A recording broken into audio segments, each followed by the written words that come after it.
প্রয়াস আমরা এই শ্রুতি নাটক আমাদের এই প্রথম আমরা ইচ্ছা করলাম করার জন্য।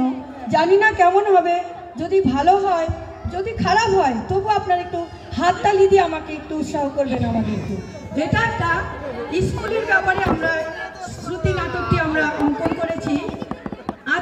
আজকাল আমরা সকলেই জানি স্কুলে বাচ্চাদের নিয়ে আমরা মায়েরা উপস্থিত হই, সেখানে গিয়ে সকল মায়েরাই সেই সকল সন্তানদের নিয়ে খুবই চিন্তিত হয়।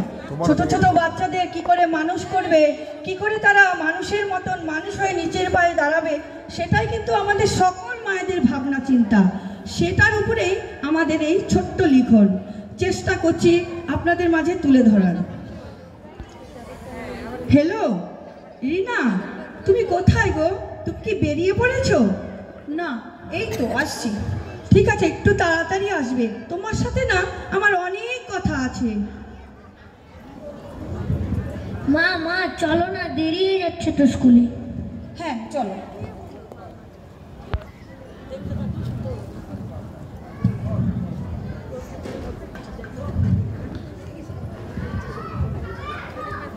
এই রোহিণী, তুমি কি বলবে বলেছিলে? বলো। হ্যাঁ বলবো, চলো রিনা, ওখানে গিয়ে বসে তারপর বলছি।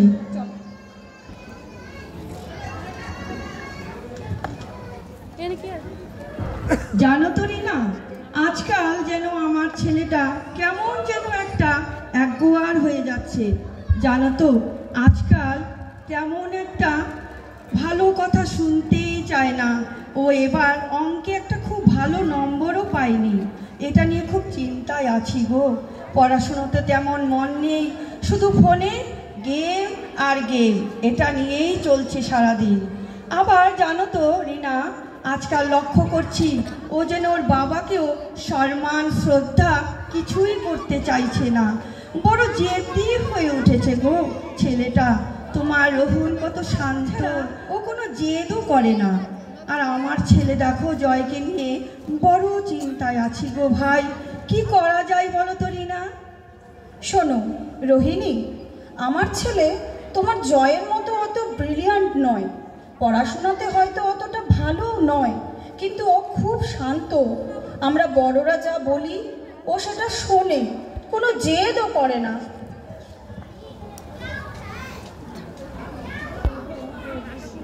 গান গান। পিতায় শ্রদ্ধা মায়ের টান, সেই ছেলে হয় সামপ্রাণ। পিতায় শ্রদ্ধা মায়ের টান, সেই ছেলে হয় সামপ্রাণ। শিক্ষকের ইষ্টে টান, কে জাগাবে ছাত্রের প্রাণ। শিক্ষকের ইষ্টে টান, কে জাগাবে ছাত্রের প্রাণ। পিতায় শ্রদ্ধা মায়ের টান, সেই ছেলে হয় সামপ্রাণ। পিতায় শ্রদ্ধা মায়ের টান, সেই ছেলে হয় সামপ্রাণ। আচ্ছা রিনা, তোমরা ওকে কিভাবে শিক্ষা দাও গো? আর ওর সঙ্গে কেমন ব্যবহার করো, যদি আমায় একটু বলো তাহলে আমার খুব উপকার হয় জানো তো রিনা। আরে তোমরা তো কি এত কি কথা বলছো মনের আনন্দে? আর আনন্দ বলো না ভাই, ছেলেকে নিয়ে বড় সমস্যায় পড়েছি গো। সেই বিষয়ে রিনার সাথে কথা হচ্ছিল।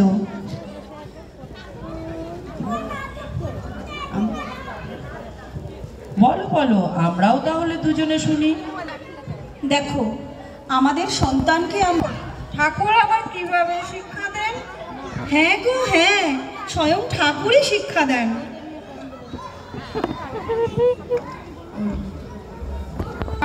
এটা কিভাবে সম্ভব দিদি?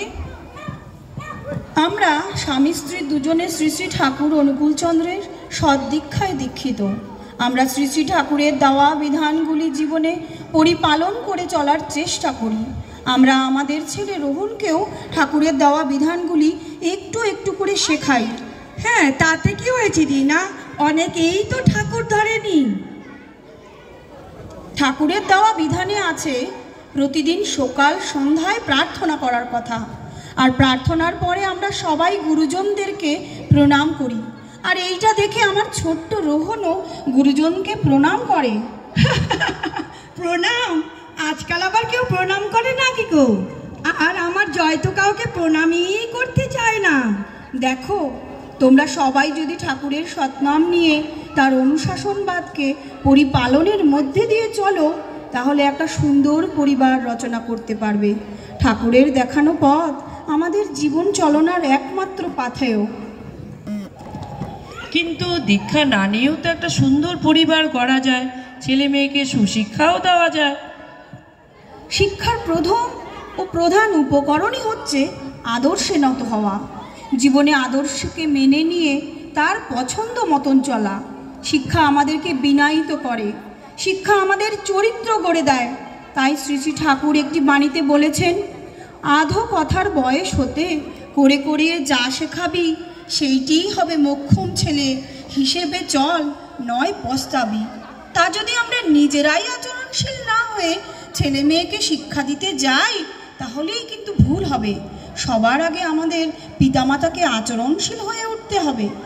আধো কথা সময় হতে করে করে যা শেখাবে, সেইটি হবে মোক্ষম ছেলে হিসেবে চল, নয় পস্তাবে।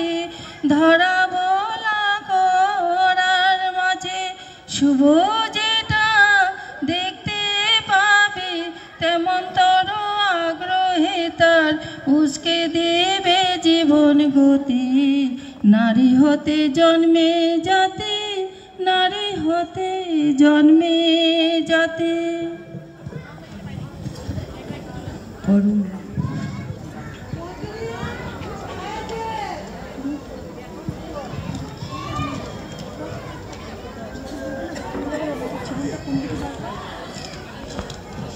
কোনটা আগে দরকার, দীক্ষা নাকি শিক্ষা?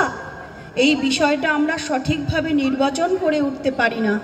সাধারণত আমরা মনে করি আমাদের জীবনে আগে শিক্ষাটা দরকার, তারপর আমরা যখন শেষ বয়সে পৌঁছাবো, তখন আমাদের বয়স হবে, তখন আমরা দীক্ষা নেব। কিন্তু জীবনে ঠাকুরের কাছে এসে জানলাম উল্টোটা। ঠাকুরের একটা বাণীতে আছে, দীক্ষা নিয়ে শিক্ষা ধরিস, আচার্যকে করে সার, আচরণে বোধ চয়নে জ্ঞানের সাগর হো না পার। তাই সংসারের সাগর পার হতে গেলে আমাদের জীবনে সদ্দীক্ষার প্রয়োজন সবার আছে গো। দীক্ষা নিয়ে শিক্ষা ধরিস, আচার্যকে করে সার, আচরণে বোধ চয়নে জ্ঞানের সাগর হো না পার। থাকলে ছাত্রের টান, তবে জাগে করার প্রাণ, শিক্ষকের টান, কে জাগাবে ছাত্রের প্রাণ। বিদ্যালয়ের ছেলে মেয়ে যতই বিদ্যা শিখুক না, বাড়ির শিক্ষা সুষ্ঠ নইলে শিষ্ট স্বভাব হয় না। লেখাপড়ায় ধরলে শিক্ষা তার কয় না, অভ্যাস ব্যবহার সহজ জ্ঞান নইলে শিক্ষা হয় না। লেখাপড়ায় ধরলে শিক্ষা তার কয় না।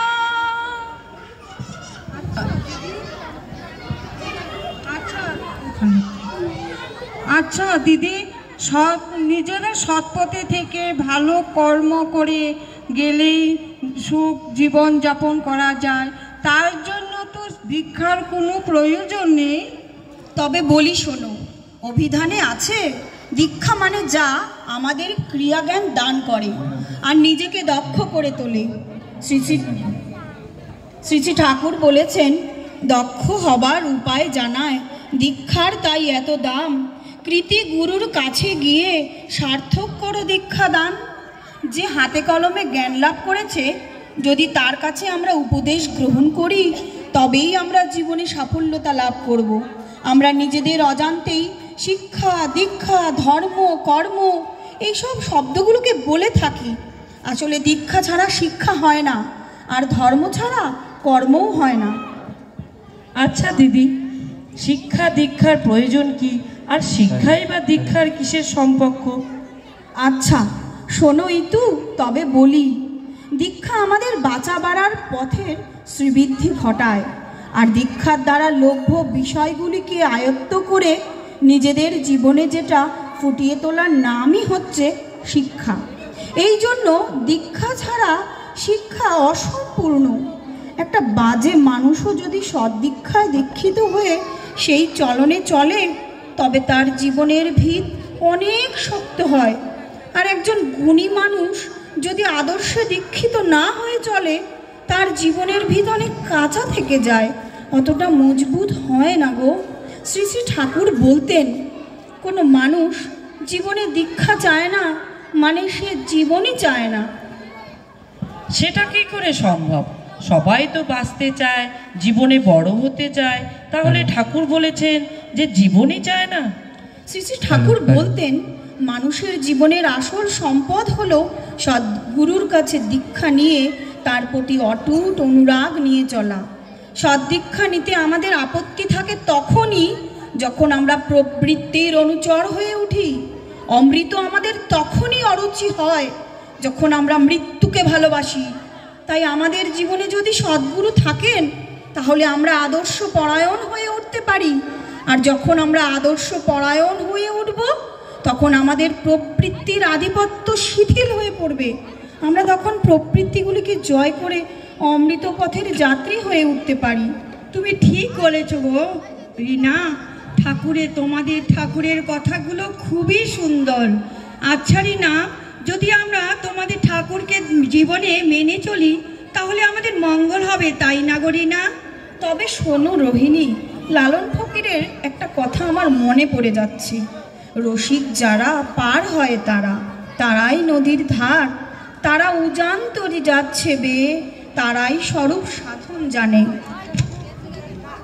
তাই সবাই দ্বিধা দ্বন্দ্ব দূর করে তার দীক্ষা গ্রহণ করে যদি নিয়মিত যজন যাজন ইষ্টভৃতি পরায়ণ হয়ে আমরা চলতে পারি তবেই আমাদের জীবনে শ্রীবৃদ্ধি সম্ভব।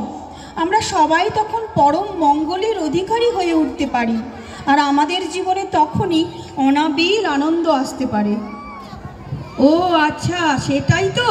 ঢেউয়ের মতো চলে জীবন, ওঠা নামার তাল বেতালে, সব কিছুরই হয় সমাধান সাগর স্রোতায় যদি চলে। যদি আমাদের জীবন সেই প্রিয় পরমকে বসাতে পারি এবং তার নীতিবিধানগুলি পরিপালন করে চলতে পারি তাহলেই সমস্ত সমাধান সম্ভব। তোমাদের ঠাকুরের কথাগুলো সত্যি সুন্দর গো। আচ্ছা রিনা, তোমাদের ঠাকুরের দীক্ষা নিতে কি হবে, কি লাগবে? আমরা সবাই দীক্ষা নিব গো। আমরা সবাই দীক্ষা নিব। তুমি একটু ব্যবস্থা করে দাও না গো। আচ্ছা, তোমরা সবাই দীক্ষা নিবা? বাহ, খুব ভালো। তোমরা সবাই খুব ভালো থাকবা। চলো, আমি সব ব্যবস্থা করে দিচ্ছি। ভালোই যদি চাস ওরে মন, ভালোই যদি চাস, ভালোই যদি চাস ওরে মন, ভালোই যদি চাস, সবার ভালো করেন যে জন তারে ভালোবাস, সবার ভালো করেন যে জন তারে ভালোবাস। সকল কর্মে সব সাধনে সকল চিন্তা আচরণে, সকল কর্মে সব সাধনে সকল চিন্তা আচরণে, থাক তাহারি চরণ ধ্যানে, থাক তাহারি চরণ ধ্যানে, বুঝিয়ে অবিশ্বাস, থাক তাহারি চরণ ধ্যানে, গুছিয়ে অবিশ্বাস। সবার ভালো করেন যে জন তারে ভালোবাস, সবার ভালো করেন যে জন তারে ভালোবাস, সবার ভালো করেন যে জন তারে ভালোবাস, সবার ভালো করেন যে জন তারে ভালোবাস। জয় গুরু।